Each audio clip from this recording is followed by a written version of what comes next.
You've been waiting all week for that Saturday show. Tune in, see what happened, let your troubles go.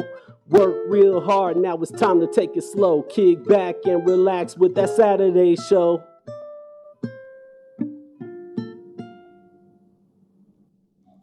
Good morning, Albuquerque, and welcome to another episode of That Saturday Show, brought to you by the Albuquerque Center for Peace and Justice, where you have a voice in the work for social justice. I'm Jim Harvey, your host, and we have a hot show for you today.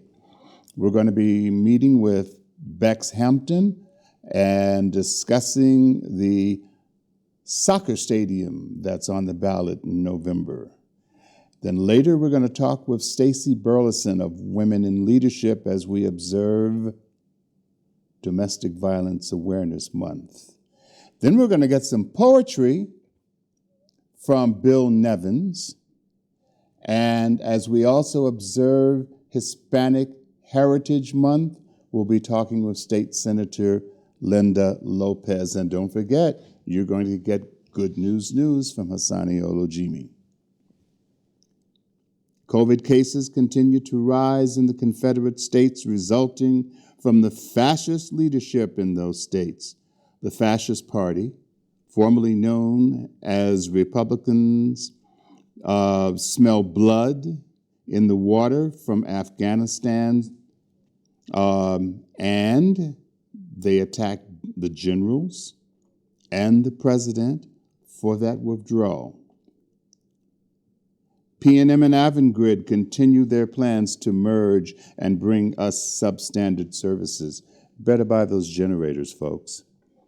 We're observing Hispanic Heritage Month and also observing Domestic Violence Month, something we don't like to talk about, but we need to. First, let me get this off my chest. Finally, a New Mexico state court has cleared the way for a lawsuit to move forward against the right-wing militia group that was running around town last year impersonating law enforcement, and some observing the coziness between that militia group and the APD. Let's hope we see some justice there. And speaking of justice, the man who shot the demonstrator in the back is finally going to trial this month. Let's see some justice there too. Took a long time, and this cat had the nerve to think he was going to run for city council. Advertising has begun to convince us all that we should approve a soccer stadium, and we're going to talk more about that later. But the mayor's come out with a 40-point plan to combat crime in the 505, and we are holding our collective breath to see what happens as the police union continues to whine about how they miss the good old days. You remember those days, don't you? Unarmed people shot by cops, beaten up by cops, and the use of force cases keep piling up, uninvestigated. Yeah, the good old days, right? Let's see what happens. Haitian deportations continue under the old policy from Agent Orange, and the Biden administration can't seem to figure out how to stop it and treat black folks like they treat everybody else that comes to the border seeking asylum. Something has got to change. Elections are looming, and people will be made to pay the price if they don't get it right. Just a reminder. But also, keep an eye on the mayor's race.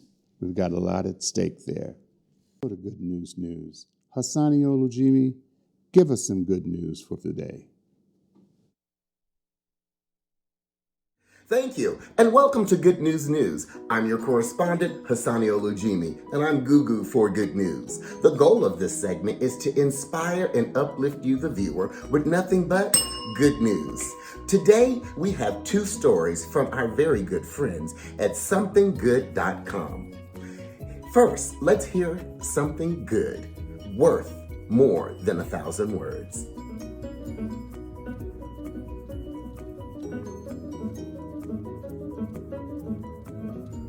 Strapping on her fins and adjusting her oxygen tank, Lily Potts plunged into Crater Lake for water rescue training. Strapped to a line, Potts swam through the murky water and spotted something 5 feet away from the dock. A camera covered in algae. I picked it up, we brought it, we opened it up, and the SD card was still in it. And I had a friend who then took it and cleaned it up. Despite the camera being submerged underwater for years, photos dating as far as 2006 were still intact. Oh my gosh, there's 300 pictures on this SD card. I was pretty amazed. After posting on Facebook, Potts finally found the owner, Brenda Dalton. Memories of date nights with her husband, her daughter's wedding, even the birth of her grandson were all restored. And to be able to have all these pictures and have someone do something so nice to frame me, it's just that you just have the meaning is more than I can express in words. She remembers the devastating moment of losing her camera 8 years ago. It's gone. It's just gone forever. And it's forever. She dropped the camera on a fishing trip with her husband and grandson. Oh, it was horrid. Oh, I cried. I know I cried for an hour just thinking about all the pictures that were on it. I'm crying now. Finding phones, wallets, tools, and cameras all the time in the water, Technical Rescue Coordinator Bob Barnes offers some advice. If you got a camera, take a picture with your contact information on it, and that makes it a lot easier for us to get it back to you. Now, Brenda plans to create an album of her restored memories.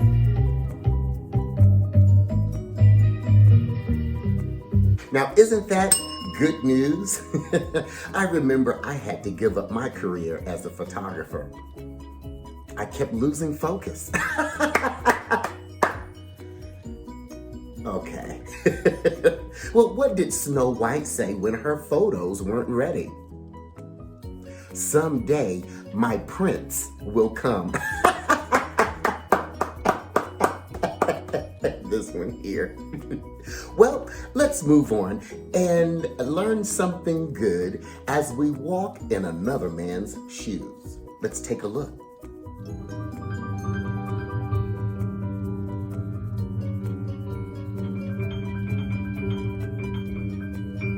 Sharon, a regular shopper at this Meijer in Roseville, was picking up some groceries on Tuesday night. I just happened to look over and seen a homeless guy walking through the store. Realized that he didn't have any shoes on, only his socks that had holes in it. Roseville Police Chief Ryan Monroe tells me they got a call earlier of reports of a man wandering around the parking lot barefoot. Obviously needed some help, so our officers were dispatched there. What Sharon noticed after seeing the man in the checkout line is what made her post to Facebook. I noticed that behind him, following, was a Roseville officer who actually had bought him some shoes and snacks. The sergeant took it upon themselves to go inside Meijer and buy him a pair of shoes and some food for the evening and give him a ride to another location for a place to sleep for the night. Outside of the Meijer, Sharon snapped a few pictures of the officer helping the man in need and posted what she had just witnessed to social media. I just felt like that story needed to be shared.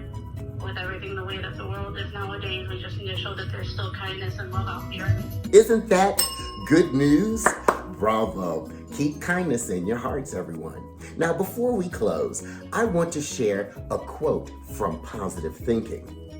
If you can't be the pencil to write someone's happiness, then try to be the eraser to remove their sadness.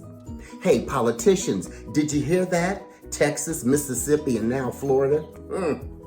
And that's why we come up with Good News News, because places like those, you have to turn a frown upside down and get goo-goo for good news. I'm your correspondent, Hassani Olujimi, and I'll see you right here next time on That Saturday Show with more good news.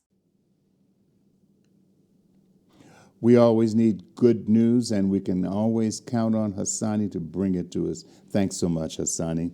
Well, we are welcoming our visitors to the annual Balloon Fiesta this year, which starts today.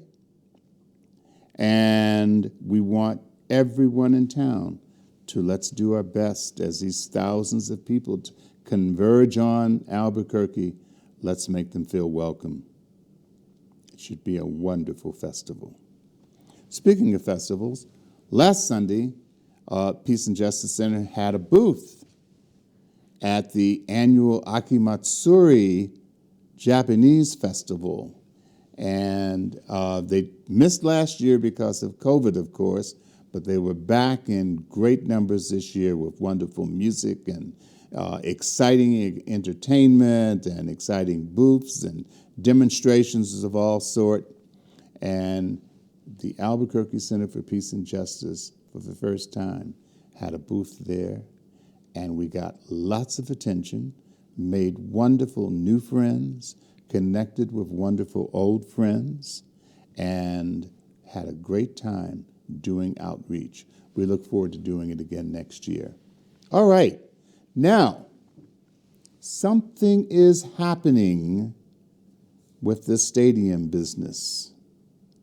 And we are joined today by Bex Hampton, and Bex represents a group that has come together to oppose this soccer stadium that the city and the owners of United want to put us in hock to the tune of 50, maybe even $70 million. Yeah, put us in hock. They say, oh, it's not taxes, it's a bond. But anyway, we're going to discuss all of that with Bex. Welcome, Bex Hampton. Roll on in here and join me for that discussion. Hello. Yes. Thank you so much for having me. Yeah. Glad you're here. Thanks so much. So tell us, Bex, tell us about your group and how you guys came together. Yeah, so we caught wind of the stadium being built. It's actually been in the works for several years that they've been trying to build this stadium or been proposing it, but we caught wind of it at a city council meeting and decided we need to organize to stop it. We need to connect with people and mass mobilize to defend our neighborhoods from gentrification, because that's really what this is about. They're trying to change Albuquerque into a place that is for higher income people and then push out lower income residents. They're not trying to revitalize and develop Barelas in the downtown area and the surrounding neighborhoods for the existing residents. They're trying to make it a place for businesses and investors to make money. It's not for the people. That's what we see. That's exactly what we see happening, and the areas that they've been talking about possibly putting it don't benefit residents here at all. And we're already experiencing sharp increases in property values, property prices, rental prices. You know, people are just being priced out. Before we know it, this is, we're going to look like Denver or someplace, where people won't be able to live. And the result will be what? More homeless people on the streets, and the city not being able to figure out what to do about an issue that we already have that needs to be addressed? Yeah. No, exactly. And the Chamber of Commerce, in one article, was very frank. The stadium was for revitalizing business and taking care of what they classify as a homeless problem. And their solution to the homelessness crisis is more policing, and a stadium is a perfect reason to bring in cops and say, we need to clean up the neighborhood. But they're not actually solving the issue of homelessness. They're taking our unsheltered neighbors and pushing them out of sight, out of mind into other parts of the city. The real solution is to house the homeless, and there's more vacant homes, hotel rooms, and apartments than there are homeless people in the entire United States. This is a manufactured crisis that could be solved overnight if housing was a human right. So that's really what we're demanding. Housing first, then we can talk about a stadium. Well, actually not just housing. Also, how about an increase in wages? Abortion as a human right. Like, there's so many other issues that, so many other needs that people have in the city of Albuquerque than a stadium. And, this public-private investment or public-private partnership, it's not a unique thing. Basically, it's a very common thing that's been happening for decades. It's a way for wealthy investors like Peter Travisiani and other sports teams owners. It's a way that they can make an investment where it's low risk for them. So if the United Soccer League that New Mexico United soccer team is part of, if it fails, we're left with an empty stadium. If the team itself decides to pick up and go, then what are we going to do at the stadium? And the city isn't really against that, because what will surely be accomplished by this stadium is it will gentrify the neighborhood. Every single case we've found where stadiums are built, rent is increased by at least 8%, and then in many cases, residents are violently removed from their homes. I do want to talk about a couple of cases, if that's okay. We've got about 15 seconds left, but what I'd really like to talk about is next steps. Yeah, so right now we're doing door-to-door outreach. We're going to be doing it for the next 5 weekends until the election. This Saturday at 9 a.m. we're going to be gathering at Dolores Huerta Park. So if anybody, actually that's going to be today since this is Saturday. Right. So we will be there doing door-to-door outreach, talking to residents in the Baralas neighborhood in the South Valley, because it's not just that neighborhood that will be impacted. And we are going to be hosting a rally November 1st, the day before Election Day in Baralas, and definitely follow our Instagram page at Stop the Stadium to find out more information. There will be more opportunities for people to get involved. We want as many people as possible to be involved. And there's already a lot of people who are involved, so it's very exciting. Well, you've got a new and engaged partner in the Albuquerque Center for Peace and Justice. And we're going to do all that we can to help not only get the word out, but bring direct action where it makes a difference. Yay. Bex Hampton, we need more time to talk. Maybe we'll have to come back because we know this issue's not going to go away. And with November staring us in the face, we probably need to keep this fresh with our viewers as well. So we're going to have you back again. Okay? That would be lovely. Yes, there's a lot more we could talk about. And the fight isn't going to end even if it's voted down November 2nd, which I believe the bond will be voted down. But I don't think Peter Trevisiani and Tim Keller are going to give up on this stadium. That's right. You're right about that.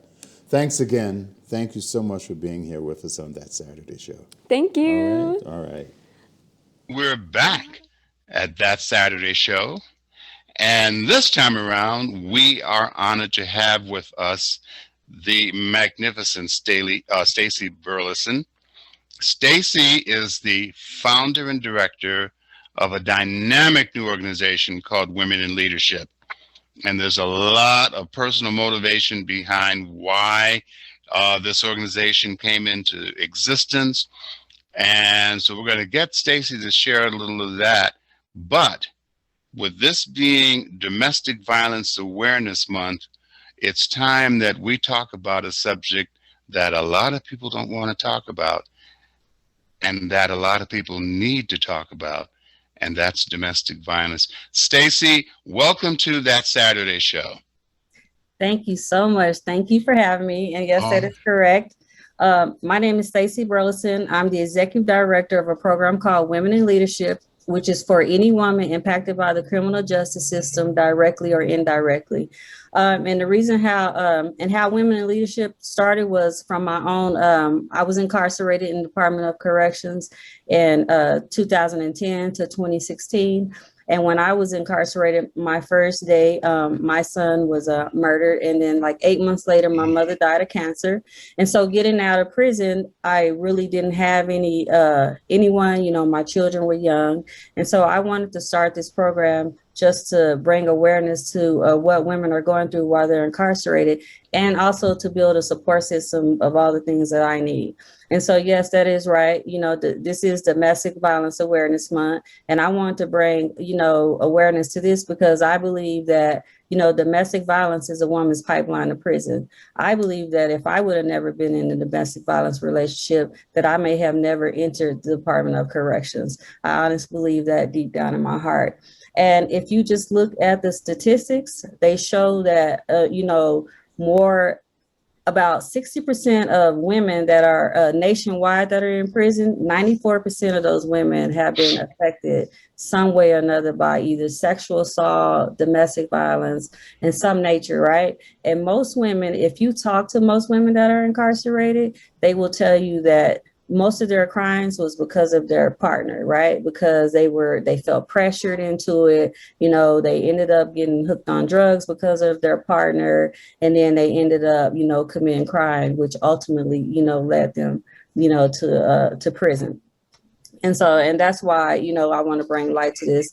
Another reason why is that most women a majority of women who are incarcerated and then who get released from the Department of Corrections, their chances of becoming a victim of domestic violence are like 3 to 4 times higher than a woman who gets out who does not get pregnant. And so that's another thing that we need to look into, is into this intimate partner, this IPV, this intimate personal violence that's going on between these women and these men, and also between women and women. So most women that go to the Department of Corrections who was not affected by domestic violence before they got incarcerated become a victim of domestic violence once they get incarcerated. A lot of women get into relationships when they are locked up because they're looking for love, they're looking for protection, and then they get into these violent relationships. And we just don't know how to get out of them, how to deal with them, right? And so one thing that I think that we need to do as a community is that we need to start offering some domestic violence courses, some sexual assault awareness courses for these women so they could start healing. Because my organization and myself, we truly believe that this is the root cause of women's incarceration, which is domestic violence, sexual assault, and SUV. I am so glad that you are doing this. And, you know, one of the things that has bothered me since I moved to Albuquerque 10 years ago is that when Domestic Violence Awareness Month rolls around in October and Sexual Assault Awareness Month rolls around in April, there is almost nothing. You hear nothing. The city should be on fire. People should be out in the streets. People should be doing everything they can to educate the rest of the population here about the impacts of domestic violence and sexual assault. And yet we don't see anything happening, you know, and New Mexico is one of those places where, you know, men in particular think that they have a right to rule women. And that just exacerbates a problem that, you know, we've been living with, you know, for, I don't know, for a long time. And it has to stop. So when I see an organization like Women in Leadership stepping forward to do something, to educate people, to prepare people, to raise the level of awareness, you know, to hopefully stem the tide of domestic violence here, you know, my hat's off to you. I think it's the most incredible thing that you could be doing, and I just love you for it. So you've got an event coming up. Right. Tell us about it. Well, the event is coming up. It's coming up on October the 15th. It is invite only. We will be going live on Zoom also. So we'll have Dr. Stephanie McGyver. She'll be coming. She'll talk a little bit about mental health. We also have Alexandra Taylor. She works for New Mexico Sexual Assault Coalition. She'll come and touch on healing from sexual assault. And then we have Dr. Trish Singh. She'll come and she'll talk about a little bit about incarceration and domestic violence. And then you have myself, I'll be speaking a little bit on domestic violence and some statistics with Black women, because, you know, Black women, we're 2 to 1 more times our chances of getting criminalized for domestic violence are higher than everybody else's, right? Because of those mandatory laws. And usually we go because of retaliation. And so we're criminalized. And, you know, we're still criminalized, you know, even when we're not even convicted of it. If you've ever, you know, just been a victim of it, you're criminalized by the court. So that's another thing we want to bring awareness to. And then we'll have a couple of guests, you know, that'll come on and tell a little bit about their stories, you know. I think that's great, and all my favorite women are going to be there. You and Nisi Taylor and Stephanie McGyver. My goodness, I'm going to have to sign up for this. I don't want to miss it. You know, I'm glad it's happening, and I'm especially glad to know that you are focusing on Black women or women of color, because you're right. The statistics are not in your favor. And you know, and it's it's the patriarchal court system that is stacked against you. And you know, and it's not fair. It doesn't make any sense, and it just has to be changed. It really does. You're right about that. It definitely has to be changed. And I only talk about, you know, what I know about. I could give real live examples just from my own background of how it has affected Black women and how the courts criminalize us. And so yeah, we need to bring awareness to this. So let me ask you, is there any discussion out in the community about doing education with judges in the courts, with the district attorney even, but particularly with judges? Well, not yet, but I have brought it up. I have been a part of several panels, and I have said, we need to address the root causes, which is sexual assault, domestic violence, SUD, and I just keep repeating it and keep repeating it. And so we haven't got that far yet, but hopefully we will, hopefully they'll listen to me and they'll take that into account, because I really think the judges and and the DAs and all of them, they need to take those things into account when they are sentencing women. Maybe we could give some type of diversion programs, or address these things, because if you talk to the women in the Department of Corrections, they all have been affected by, if not all three, at least 2 out of 3. Sure, absolutely. When I lived in DC, I helped put a court diversion program together for transgendered people. And when the time came to sit and talk to the judges, the chief judge pulled together all the other judges, and I walked in this room and sat down, and they were all in there to hear what we had to say at that time. I was working for the city council, so it was easy for me to, to get their attention. But the judges all agreed that something other than jail had to be done. And this is another one of those cases. So if I can do anything, if I can use the services of the Albuquerque Center for Peace and Justice to back you up on it, all you have to do is holler, and you've got another voice. Let's see if we can make this happen, because it can't continue the way it is. Right. Thank you so much. I really appreciate it. Yeah, we gotta help these moms heal and get them home. We got too many mothers that's incarcerated. That's right. That's part of prevention. Exactly. We have to help them get home to their children. So how can people support women in leadership? They can go to our website at www.wilecho.org, and they can go on there, and there's a donate button on there, and they can donate to us, or they can volunteer if they want to reach out to us and volunteer. We also look for speakers, female speakers, and so they can email us at womeninleadership.wil@gmail.com if they want to speak, or they can request that on our page also.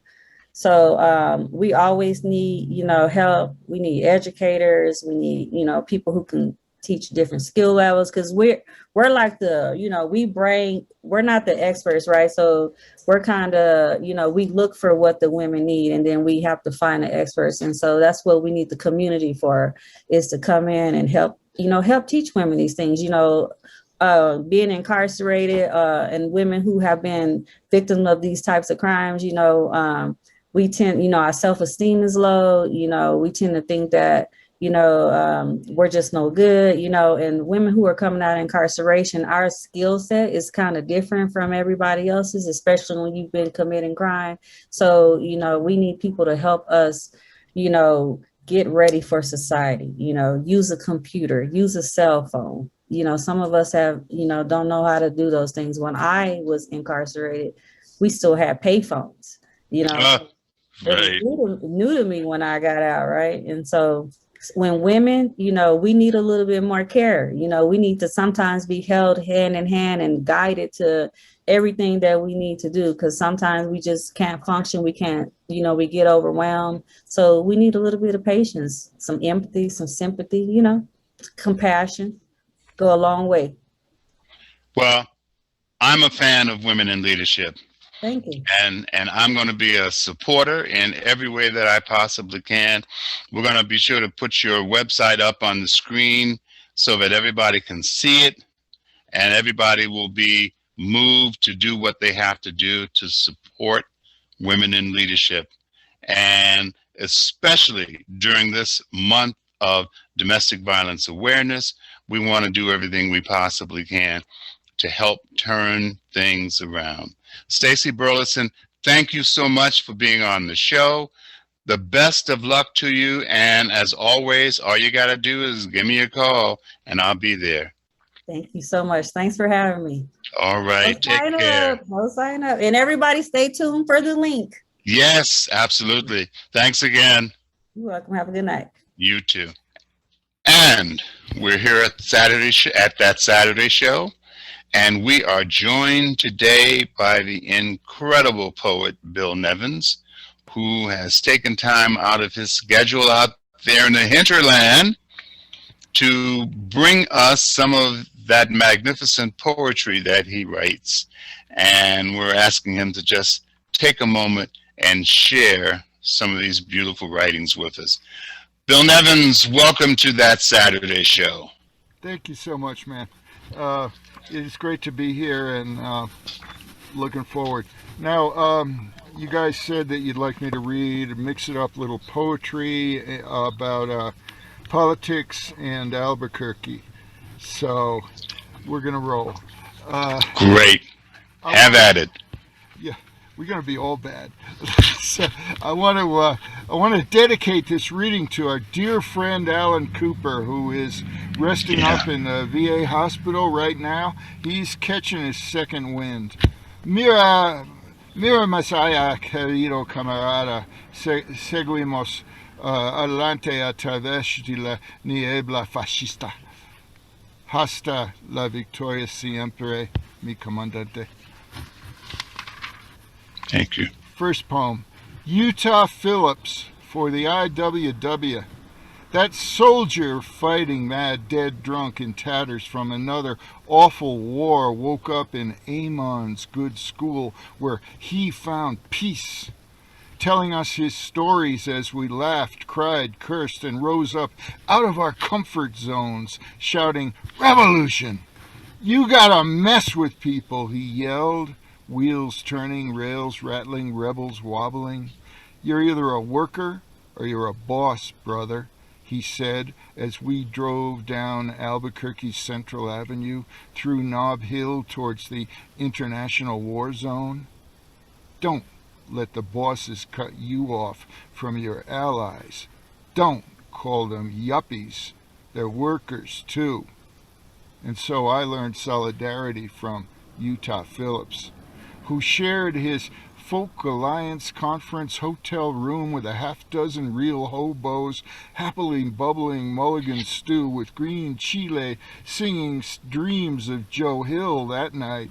In his Jimmy Hoffa work shirt, long white hair streaming free, smiling, telling stories, singing songs of freedom, as he did with Ani DeFranco, as he did on that New Mexico concert stage, as he did in your kitchen, as he did in that caboose in the Vermont woods, on the radio, on records, as he always did, as he always did. Dump the bosses off your backs, one mighty union. Soon come. Yeah, Utah Phillips was a friend of mine. He died out on the road. But if you look hard inside you, you'll see he's alive as you and me. Nobody weep, nobody mourn. Just organize and practice your song for that wild workers' party that we're going to throw to greet the coming red dawn. Yeah. Well, we finally got our fucking army out of fucking Afghanistan. Kabul sunset, mourn your dead now, land of the free. As proud-robed mujahideen give wary thanks in bearded faces to Allah in the ruins of forward operating bases, daubed in sad skull graffiti boasts of long-departed Yanks in shadows of rusting Russian tanks. I have heard or read wise, poignant words. They've sewn together my shifting, drifting worlds. Kipling, Shakespeare, John Prine, James Wright, Lennon, Dylan, whatever gets me through the night. Larry Kirwan's Fallujah song or Patrick Sky, diving to the wreck of the Iliad, the Tyne, with sweet ocean Vaughan, or some haughty Irish bard. Hoping not to shatter, I read old battle poems for weary solace. My own true minstrel boy has gone to war for so long. Star-flecked American war guidons above each letterhead. Rest assured, sir, you are in our thoughts. Well, I watched the Albuquerque sunrise for him, as I feared he now had no eyes.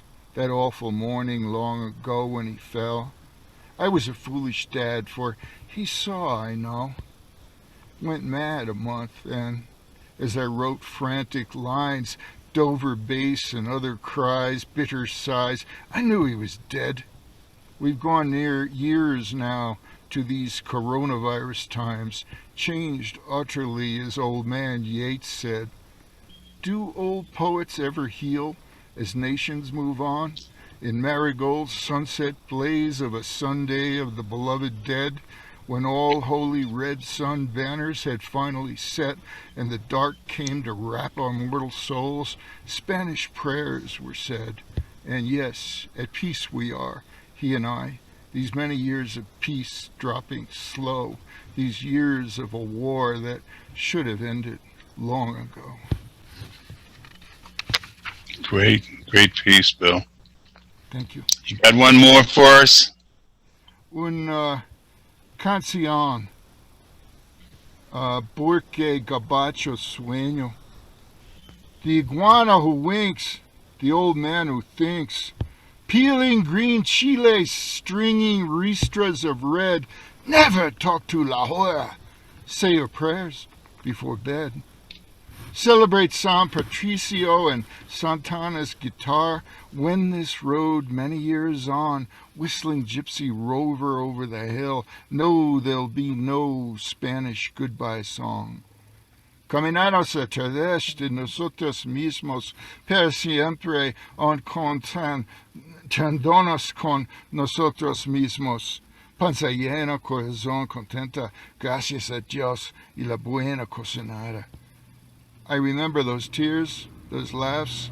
Ay, Dios mío, those South Valley sunsets, dark eyes, los niños, waking to rooster crows, your smile and your question. Scrabbled or juicy, viejo? The ghetto birds buzzing, bullets tapping tin roofs of a New Year's Eve, Cinco or Independence Day. Panza lleno, corazón contenta, gracias a Dios y la buena cocinada.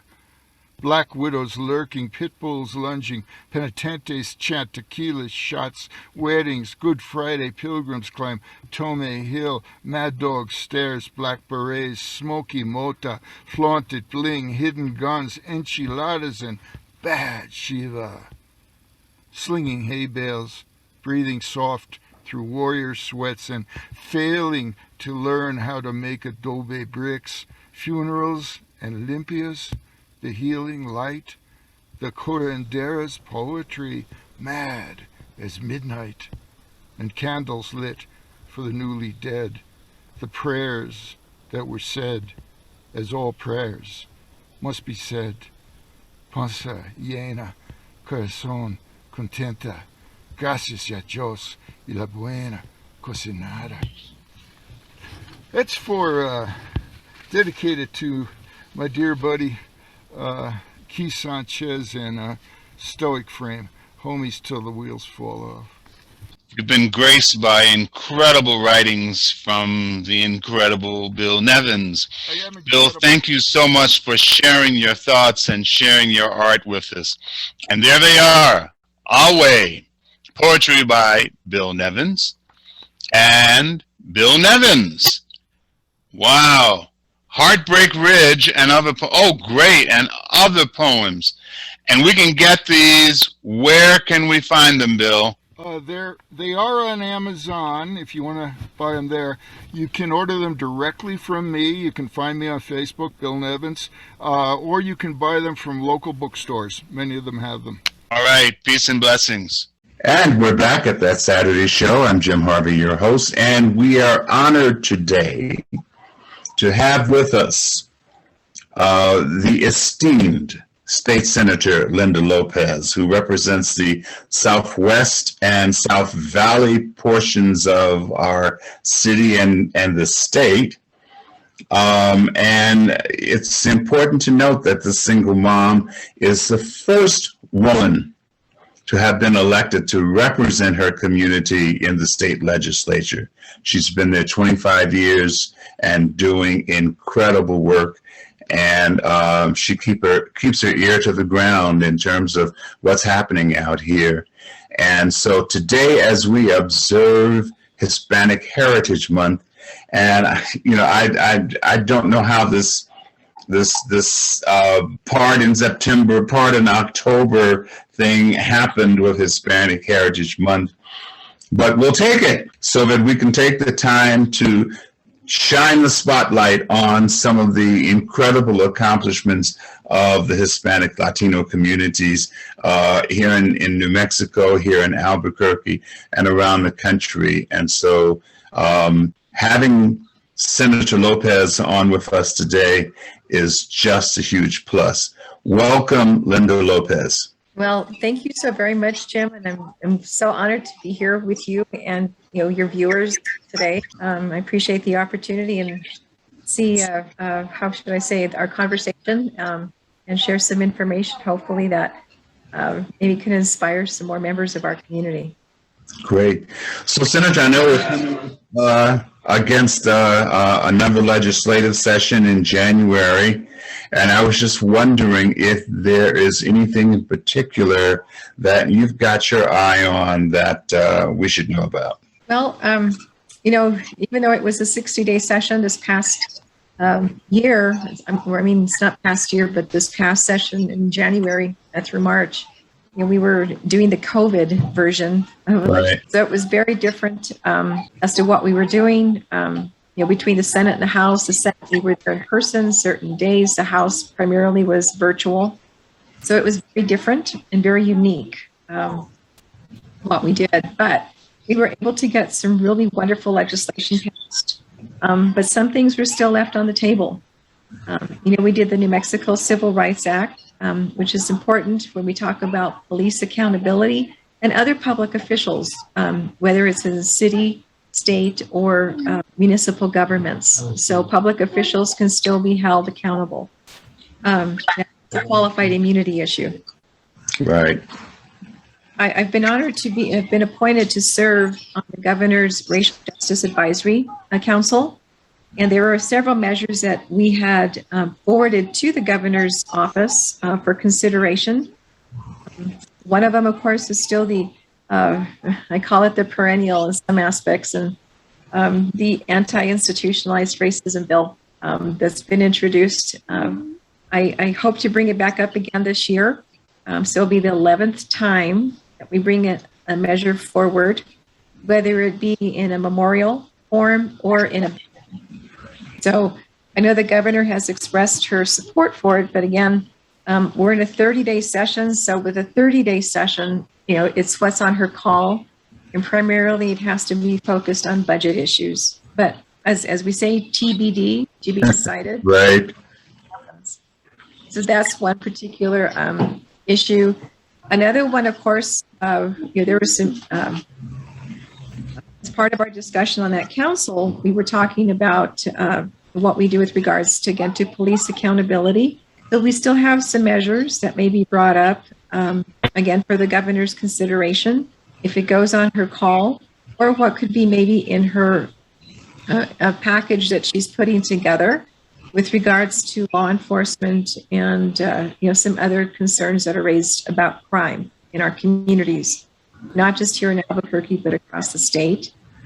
There was another measure with regards to ethnic studies. And ethnic studies, of course, is there's information across the country from different school districts that shows what learning about your history, from your particular race, culture, ethnicity, learning the history about our people here in New Mexico is so important, and it gives and adds value for us as human beings. And as you know, many of our history books do not give the correct version of history. To the victor goes the spoils. So many a times our history is written from the perspective of those who won the war. So we have introduced the bill. These bills passed the Senate, and they passed House committees and stayed on the House floor, again, due to some other issues that were going on in the House. So there they sat. So the bills didn't quite make it. So those are some of the measures I know that we're conversing and talking about right now as to what we can do. There's a plethora of other issues that will come up, but again, since we're focusing on a budget session for the 30 days, we'll see what we can work with the governor to bring forward on her call. Well, thank goodness we've got a fairly progressive legislature here, especially when you measure it against our Confederate neighbors to our south. And to our, I guess that would be to our east, like Oklahoma, and even some of the craziness that's going on in Arizona, so New Mexico really is like an island in the southwest part of the country when it comes to getting good things done. And we just hope that, it continues that way. And, and I know that people on the other side of the aisle, if you will, are doing everything they possibly can to undermine progress. But thank goodness for folks like you, who continue to be that firewall against turning the clock back, if you will, on progress as we see it happening here. I was wondering, again, in the name of Hispanic Heritage Month, is there a particular individual or group that has stood out for you, particularly in the last year, that has done something really noteworthy that we could talk about, impacting Hispanic communities in particular? And I've used that word 3 times in one sentence. There are, Jim, several organizations that have been doing some wonderful work in Hispanic communities and our Latino communities here in New Mexico. One of them is an organization of Bold Futures, which used to be called Young Women United. And they've done some wonderful work, not just this year, but as you know, progression, when you are organizing community, it takes time. And they've done some wonderful work and were instrumental in working with communities of culture, our indigenous communities, any of our Black communities across, in bringing women together. When we passed Senate Bill 10, again, which deals with the whole issue of women's access to needed health care. For decisions that women have to make about whether choosing to be a mom or not. There's always issues that, again, that centers on a choice that a woman needs to make, and it's not an easy decision that has to be made. So Bold Futures and the sisters that they worked with were phenomenal. There's another organization doing some really good work, even here in my neck of the woods, and I think it's called Together for Brothers.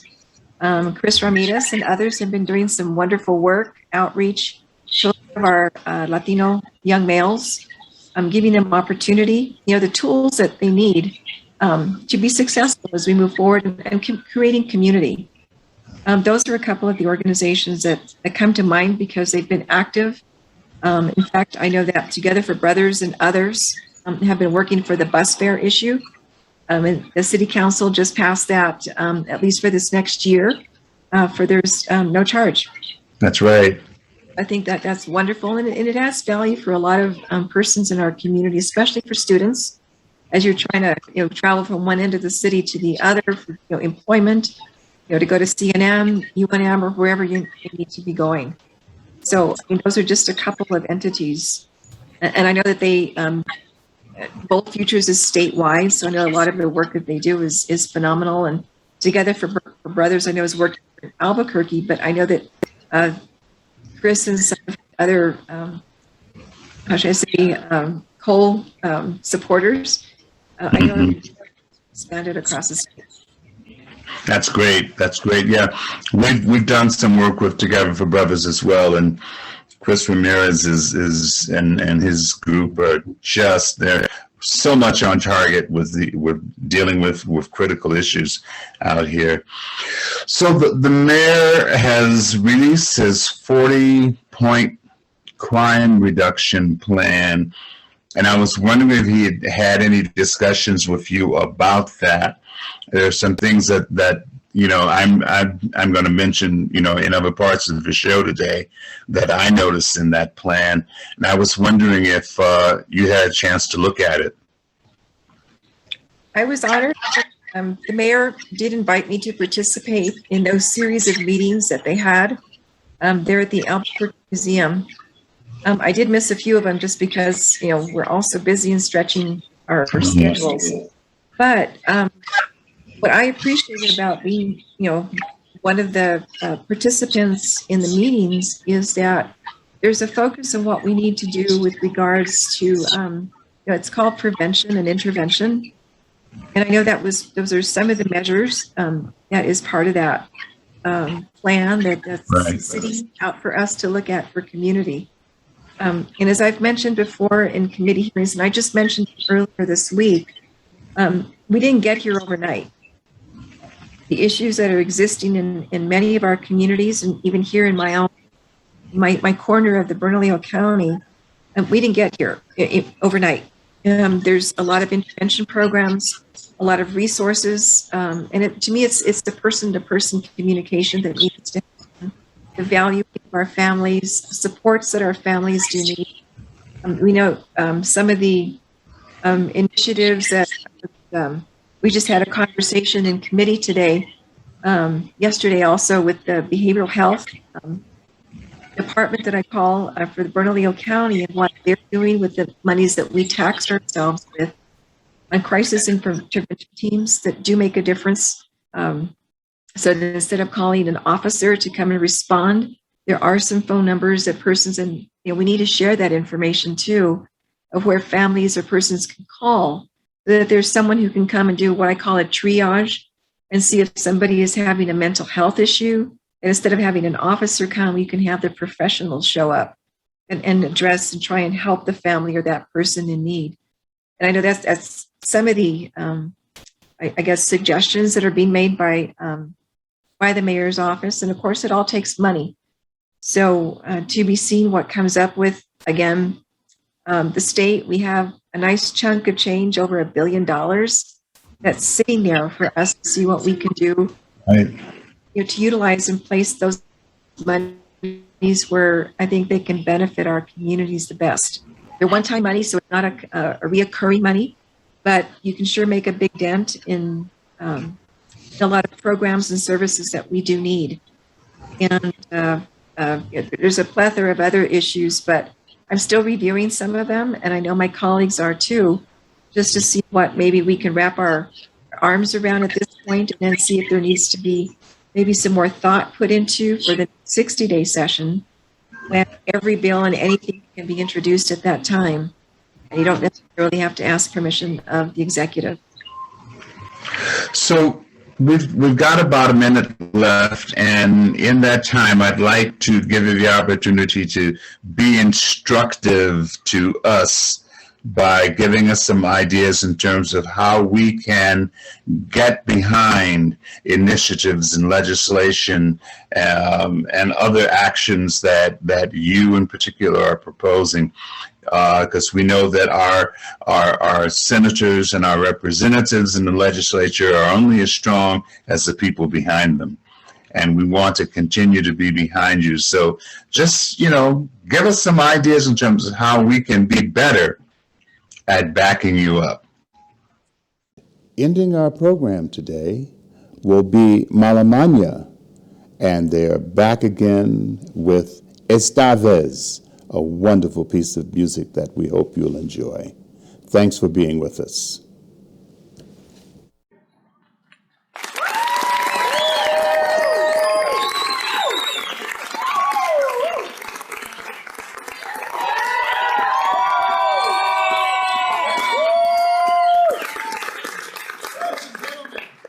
Malamanya.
Until the next time, it's time to say goodbye. When you out here in the streets, keep it real 505. We love everybody, we just want to let you know.